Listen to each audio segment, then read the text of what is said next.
중국 격언에 이런 말이 있습니다. 1년 만에 결실을 보려거든 농사를 짓고 10년 만에 결실을 보려면 나무를 심어라. 그러나 100년 동안 결실을 맺으려면 사람을 키우라. 한 사회에서 사람을 기르는 일, 사람에게 투자하는 일에 힘을 기울여야 하는 것은 아무리 강조해도 지나치지 않을 것입니다. 2차 세계대전이 끝나고 약 2500년 가까이 나라 없이 떠돌던 이스라엘 백성들이 다시 팔레스타인 땅으로 돌아와 민족과 나라를 다시 회복할 수 있었던 힘이 바로 거기에 있었습니다. 특히 그들에게는 쉐마 교육이 있었습니다. 들으라 이스라엘아. 자녀들에게 율법을 가르치고 말씀을 암송시키는 것을 유대인들은 게을리하지 않았습니다. 이 땅의 삶의 모든 열쇠가 하나님의 말씀을 듣는 데 있다는 진리를 각 가정 안에서 실천하는 전통이 잃어버린 언어까지 회복하며 나라를 다시 세우는 힘이 되었던 것입니다. 그런데 지금의 한국교회의 현실을 보면 이 신명기 6장의 쉐마의 말씀이 떠오르는 것이 아니라 사사기 2장의 말씀이 떠오르는 안타까운 현실에 처해 있습니다. 사사기 말씀은 이스라엘 백성들이 약속의 땅 가나안에 이르러서 그 땅을 차지하고 나서 여호수아의 죽음 이후에 그 땅의 상황을 우리에게 잘 보여주는 말씀입니다. 그런데 사사기 2장 10절에 이렇게 말씀합니다. 그 세대의 사람도 다 그 조상들에게 돌아갔고 그 후에 일어난 다른 세대는 여호와를 알지 못하며 여호와께서 이스라엘을 위하여 행하신 일도 알지 못하였더라. 여러분, 이 말씀을 보면서 지금 우리 다음 세대들의 문제라는 것을 못 느끼십니까? 당장 여러분의 자녀들과 이야기를 나누다 보시면 얼마나 하루가 다르게 우리 다음 세대들의 주변 환경이 복음에서 멀어지고 있는가를 쉽게 아실 수 있을 것입니다. 통계에 여러 가지 차이가 있지만 대체적으로 우리나라 다음 세대의 복음화율을 3%에서 5% 정도로 봅니다. 아주 긍정적으로 많이 잡아서 10% 정도. 그마저 대학에 들어가면 그 중에 1%만이 교회에 남는다는 사실입니다. 그러니 우리의 다음 세대들이 기성세대가 되면 세상 사람들의 눈에 보기에는 우리 기독교는 1%의 소수, 기독교인들은 특이한 존재가 되고 마는 것입니다. 이미 현재 한국 교회의 50% 이상의 교회는 교회 학교가 사라졌고 코로나19로 인해서 인원도 줄고 심각한 상황으로 변해가고 있습니다. 그런데 우리는 당장 무엇을 하고 있습니까? 아니, 이러한 심각한 상황은 인식하고 계십니까? 우리는 코로나19라는 상황 앞에서 바이러스로 인한 두려움에 휩싸여서 심각한 미래를 생각해도 아무런 일도 하고 있지 못하는 현실입니다. 이렇게 암담하고 소망이 보이지 않는 현실에서 우리가 해야 할 일은 무엇일까요? 오늘 우리가 읽은 본문 출애굽기 2장은 모세의 탄생과 소명이 드러나는 장입니다. 모세의 탄생 이전의 출애굽기는 야곱의 가족 70명이 애굽에 정착하는 것으로부터 시작됩니다. 그러나 요셉이 죽고 나서 요셉을 알지 못하는 새 왕은 이스라엘의 백성 수가 늘어나서 적들과 합세할까 봐 두려워 이스라엘 백성들을 탄압하기 시작합니다. 그리하여 국고성 비돔성과 라함셋을 건축하게 하고 산파를 시켜서 이스라엘 백성 가운데 아들이 태어나면 무조건 죽이라고 명령합니다. 모세는 이러한 죽음의 위기 가운데 태어난 아이였습니다. 그러니까 모세는 이방 나라의 통치 가운데 소망이 없어 보이는 민족 안에서 죽을 수밖에 없는 현실 속에서 태어난 아이였던 것입니다. 그러나 모세의 부모는 다음 세대의 구원을 위해 자기 아들에게 소망을 품었습니다. 죽을 각오로 아들을 구해 하나님의 기적을 기대한 것입니다. 오늘 본문에 보시면 부모의 이름을 밝히지 않습니다. 다만 모세의 부모가 레위 족속이라고 밝힘으로써 모세와 아론이 레위 집안 사람임을 밝히고 있습니다. 그런데 출애굽기 6장 20절 말씀에 가시면 모세의 아버지 아므람이 요게벳과 결혼하여 아론과 모세를 낳았다는 사실을 발견하게 됩니다. 출애굽기 1장 22절에 보시면 바로 왕의 명령에 의해서 아들이 태어나거든 너희는 그를 나일강에 던지고 딸이거든 살려두라는 것이 명령이었기에 이 부모가 모세를 살리는 것은 바로 왕에 대한 저항이요 목숨을 거는 일이었습니다. 따라서 모세의 부모가 아들을 살린 것은 하나님의 뜻에 순종하기 위해서 세상의 권세에 저항했다는 의미입니다. 그들은 자기들을 당장 죽일 수 있는 바로보다 높으신 하나님의 뜻에 따르기로 결심한 것입니다. 여러분, 야곱의 가족들이 처음 흉년이 들어서 애굽에 이주했을 때는 희망에 부풀었을 것입니다. 큰 위협 없이 장차 큰 민족을 이룰 꿈을 꾸었을 것입니다. 그러나 요셉이 죽고 나서 요셉을 알지 못하는 바로의 등극을 기점으로 그들에게 억압이 시작됩니다. 바로는 히브리 민족이 자신들에게 위협이 되리라는 두려움을 감추지 못하고 그들을 억압했습니다. 그런데 비돔과 람셋이라는 국고성을 건축하는 그 고난과 고역의 순간에도 히브리인들은 결코 약해지지 않았습니다. 우리가 그것을 출애굽기 1장 7절 말씀을 통해서 알게 됩니다.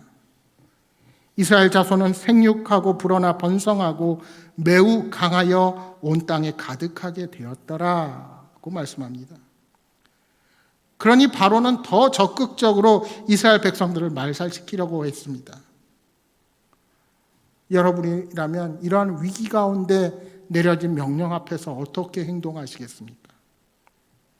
하나님의 뜻을 따라야 할지 바로의 뜻을 따라야 할지 결단할 때가 온 것입니다.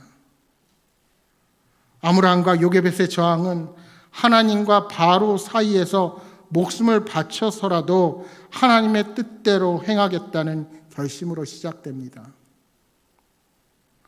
바로의 명령에 따른다면 노예이긴 하지만 편안하게 살아갈 수가 있습니다. 그러나 하나님의 명령에 따랐다가는 자칫 바로에 의해 죽임을 당할 수도 있습니다.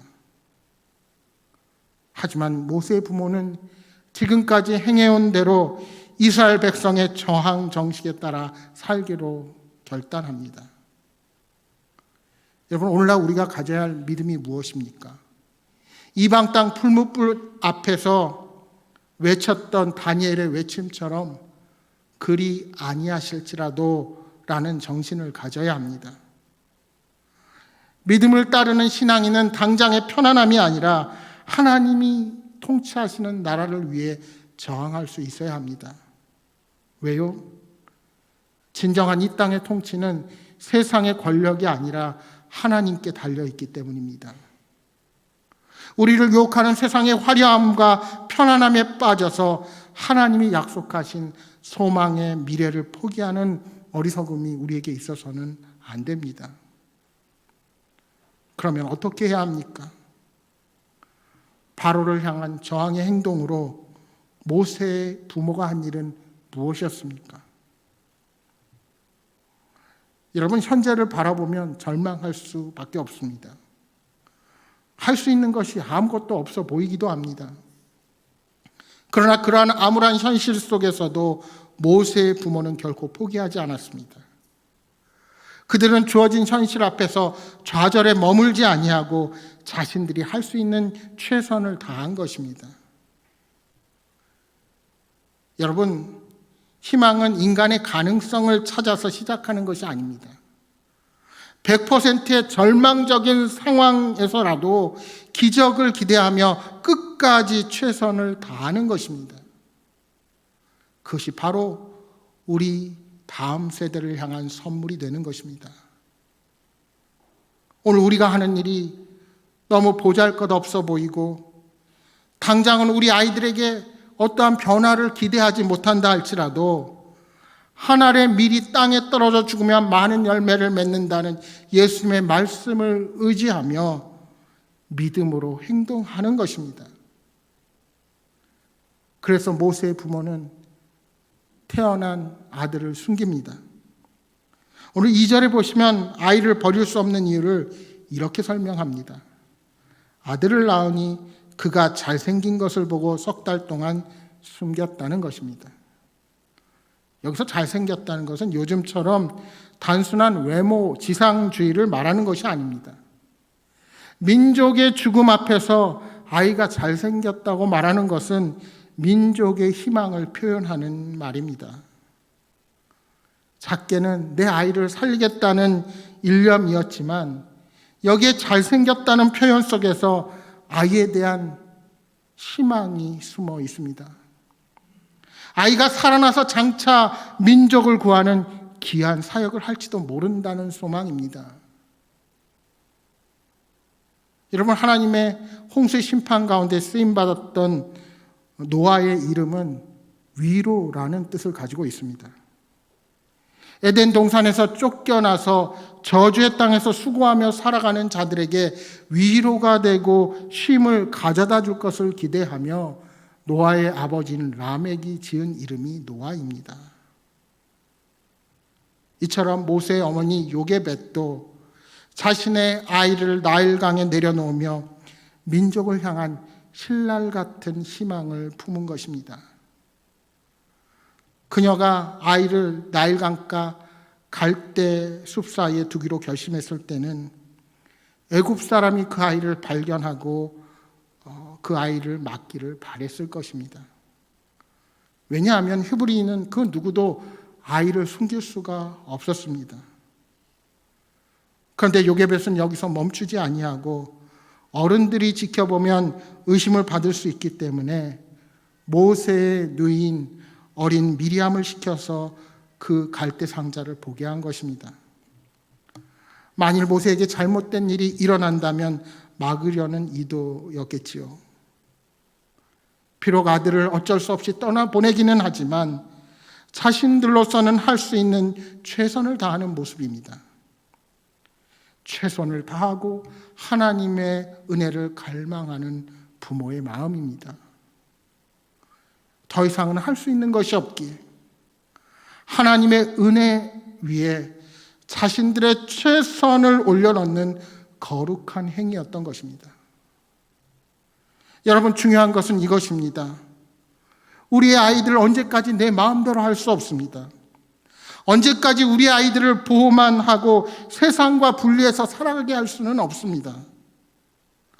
따라서 우리가 할 수 있는 한 최선을 다해서 삶의 우선순위가 하나님을 섬기는 것임을 우리는 몸소 보여주어야 합니다. 예상할 수 없는 모세의 구원을 위해 부모들이 무엇을 했습니까? 그것은 기적을 꿈꾼 것입니다. 바로의 명령 가운데 막힌 현실 속에서도 자신의 자식이 살아남아서 새로운 세상을 소망하는 그런 하나님의 꿈을 꾸었습니다. 그리고 그 꿈의 실현을 위해서 그들이 할 수 있는 일들을 행했습니다. 더 이상 아이를 숨기지 못해서 떠나보내야만 했을 때 아이가 물에서 위험에 처하지 않도록 모든 조치를 취했습니다. 이 준비가 얼마나 철저했는가는 위험에도 불구하고 어린 미리암이 어떻게 되는지 알아보려고 멀리 서 있었다는 4절의 말씀을 통해서 그 간절한 마음을 보게 됩니다. 여러분, 우리는 미래를 알 수 없지만 작은 일 하나에도 역사하시는 하나님을 기대하는 마음으로 할 수 있는 바 우리의 자리에서 최선을 다해야 합니다. 그렇게 최선을 다한 믿음의 행위를 하는 자에게 하나님은 구원을 이루시는 분이십니다. 끝까지 아이를 포기하지 않고 하나님의 기적을 꿈꾸는 그들에게 하나님은 이스라엘을 향한 소망을 보여주시는 것입니다. 그렇게 가슴 졸이며 기다린 가운데 나타났던 사람은 바로 바로의 딸 공주였습니다. 아버지의 명령에 따라 단번에 아이를 죽일 수도 있는 공주가 나타나서 그 갈대 상자를 열어본 것입니다.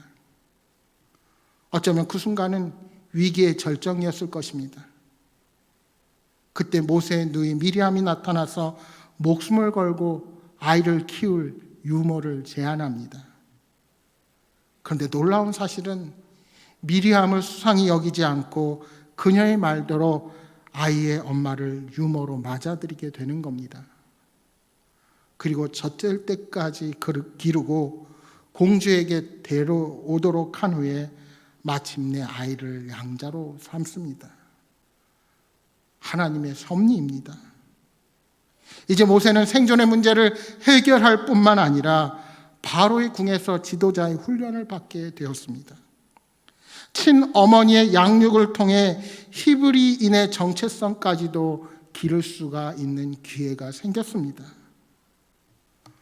우리가 추측할 수 있는 것은 성경에는 자세하게 나오지 않지만 요게벳은 모세를 바로의 딸에게 돌려보내기 전까지 하나님에 대한 신앙을 가르쳤을 것입니다. 모세의 성격이 형성되는 그 기간에 친어머니의 품에서 히브리인으로서의 전통과 하나님에 대한 신앙을 전수받았기에 훗날 그가 이스라엘 백성들을 이끌고 출애굽하는 지도자가 될 수 있었던 것입니다. 여러분, 모세에게 나타난 일은 우리가 다음 세대를 준비하기 위해 꾸어야 할 꿈입니다. 어떠한 어려운 상황 속에서도 좌절하지 아니하고 다음 세대의 역사를 꿈꾸어야 합니다. 하나님의 기적이 없으면 가능하지 않는 꿈을 꾸는 것입니다. 목숨이 두려워서 바로의 명령 앞에 굴하지 아니하고 바로보다 높이 계시는 하나님을 바라보고 그분의 명령을 수행하는 것입니다. 여러분, 우리가 하나님을 향한 믿음을 포기하지 않는다면 반드시 바로의 명령을 넘어설 수 있습니다. 바로의 명령에 순종하면 아무런 변화가 가능하지 않습니다. 그러나 하나님께서 바로보다 크다고 믿을 때 기적을 베푸실 분이 우리 하나님이심을 확신한다면 기적은 마침내 우리에게 주어지게 될 것입니다. 어떻게 그것이 가능합니까?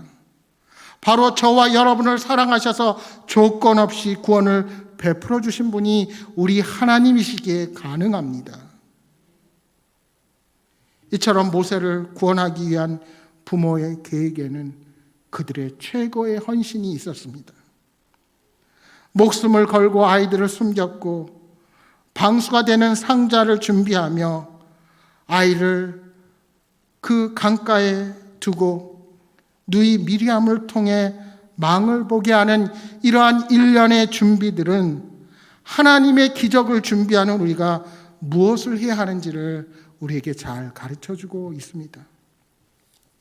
여러분, 우리는 하나님께서 모든 것을 다 하신다는 믿음을 핑계로 아무것도 하지 않는 부모가 되어서는 결코 안 됩니다.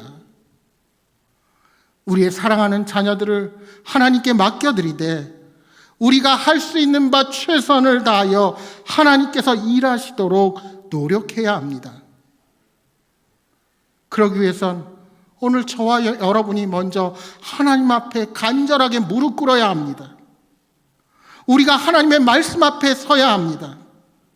힘이 닿는 데까지 아이들에게 하나님의 말씀을 전해야 하는 것입니다. 그런데 코로나19로 우리가 맞이한 현실은 우리가 삶에 있어서 가장 중요한 것으로 여기는 것이 무엇인지 우리 자신들을 돌아보게 만듭니다. 여러분, 우리의 자녀들이 여러분의 모습을 보고 있습니다. 모르는 것 같지만 우리의 어린 자녀들도, 또한 성장한 우리의 자식들도 부모의 말이 아닌 부모의 행동을 보고 부모가 세상에서 무엇을 가장 중요하게 여기는지를 보고 있다는 사실을 명심하시기 바랍니다. 그렇다면 지금 저와 여러분이 해야 할 일은 무엇입니까? 앞으로 우리의 자녀들이 성장한 훗날에 단순히 주일 예배만 드린다고 신앙을 지켜갈 수 있을까요? 지금과는 다른 세대입니다. 주변에 예수님이 누군지도 모르고 구원에 대한 관심을 끊고 오로지 세속적인 부와 쾌락만을 추구하며 살아가는 이 세대 가운데 살아가는 우리의 자녀들이 어떻게 이 신앙을 굳건하게 지켜갈 수가 있을까요? 이제 여러분이 다음 세대의 구원을 위한 헌신의 삶을 살아야 합니다. 여러분, 모세라는 이름의 뜻이 무엇입니까? 물에서 건져냄을 받았다는 뜻입니다. 이 이름은 모세로 하여금 새로운 소명을 갖게 하는 이름입니다. 물에서 건져냄을 받은 모세는 이제 이스라엘 백성들을 노예에서 해방하여 구원하는 소명을 얻게 되었습니다. 여러분, 하나님은 사랑하는 자녀들을 은혜로 구원하십니다. 철저하게 절망스러웠던 현실에서 다음 세대의 한 사람을 구원하기 위해 드렸던 헌신은 이제 민족을 구원하는 역사로 꼽히게 됩니다. 이처럼 하나님의 구원의 역사는 모든 것이 절망적인 상황에서도 우리가 생각하지 못한 방법으로 계속 이어져 가고 있습니다. 그러므로 오늘 저와 여러분에게 필요한 것은 바로 그 능력의 주인이신 하나님의 손에 우리 자신을 맡기고 우리의 자녀들을 의탁하는 것입니다. 하나님의 섭리를 바라보며 어떠한 위기 속에서도 흔들리지 말고 구원의 소망을 가져야 합니다.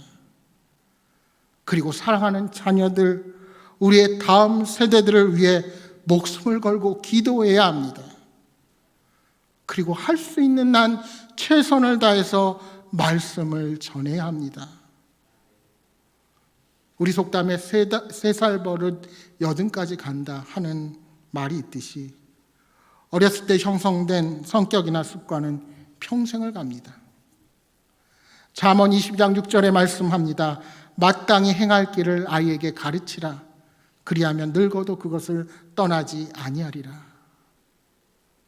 그러므로 우리는 기도와 말씀으로 부지런히 가르쳐야 합니다.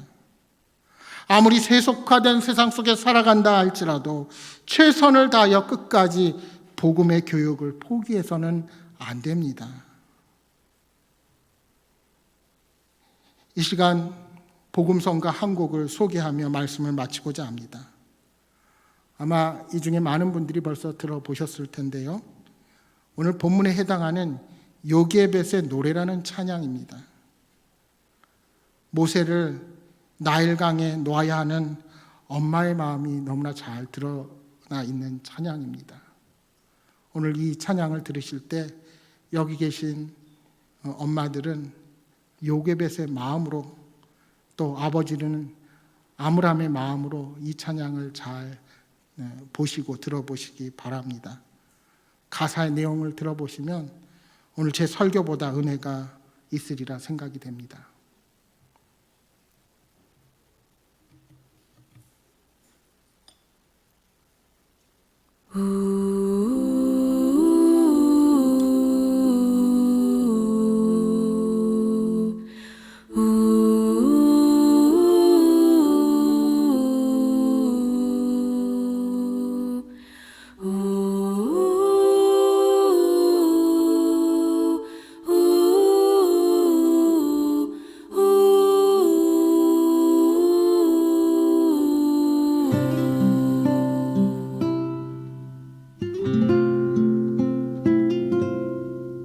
작은 갈대 상자 물이 새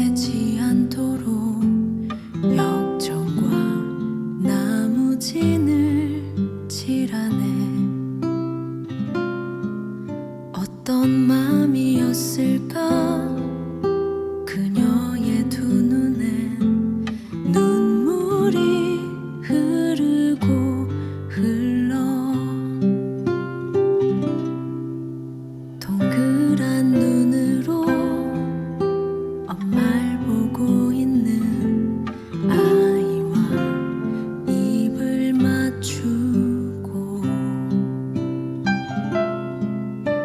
상자를 덮고 강가에 띄우며 간절히 기도했겠지.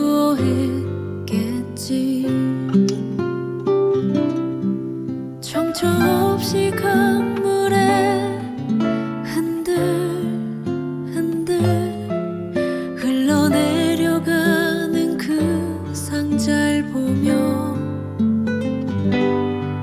눈을 감아도 보이는 아이와 눈을 맞추며 주저앉아 눈물을 흘렸겠지.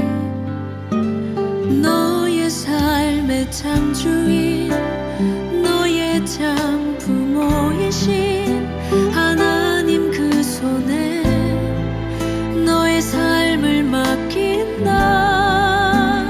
너의 삶의 창주인 너를 이끄시는 주 하나님 그 손에 너의 삶을 드린다.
너의 삶의 참주인, 너의 참 부모이신 하나님의 그 손에 너의 삶을 맡긴다.